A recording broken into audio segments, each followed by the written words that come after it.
Around Kansas, brought to you by Tarwater Farm and Home. Come on by, we'll treat you like family. Good morning, I'm Deb Beisel and welcome to Around Kansas. Charles Curtis. Every school kid in Kansas can tell you that he was Vice President of the United States, and they can probably tell you that he was part Kaw and Osage. What else can they tell you? Precious little. And this fascinating man who rose from literally being born in a log cabin in North Topeka in 1860 and became Vice President of the United States just a breath away from the presidency, had a really remarkable life, and there's so much more to tell. So we're going to spend a couple of segments today talking about his incredible story.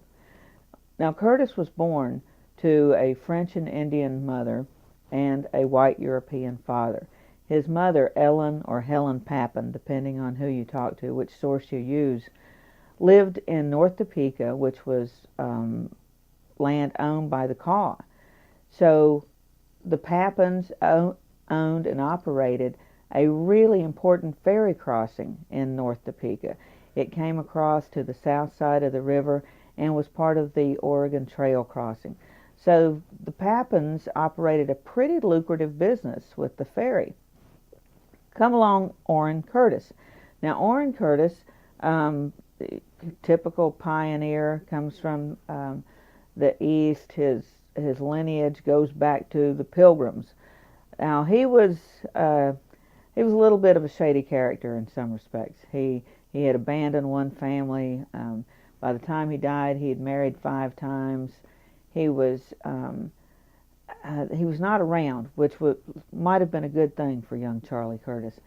So he marries young Miss Pappan.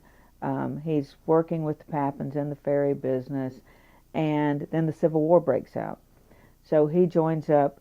He becomes a redleg, not just a jayhawker. He's a redleg. The redlegs are notorious, thieving and killing all along the border of Missouri. So there is a photo of him actually with George Hoyt, who was the leader of the Redlegs, and so we know that he was in the thick of things. He was actually even court-martialed at the end of the war for executing prisoners that were in his under his protection, under his control. He only served a month of that before he was paroled. But we know that Orrin Curtis, or Captain Jack Curtis as he was called, was a little iffy character. Charles Curtis, his mother dies when he's only 3 years old, is essentially raised by his grandmothers.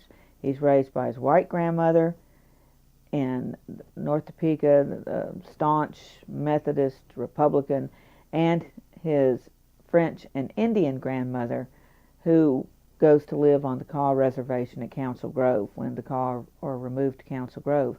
So much of his childhood is spent on that Kaw reservation with a really idyllic life for a little boy. He's hunting, he's fishing, he's riding horses. It's a really good time. But as we'll see when we come back from the break, his life is about to change drastically.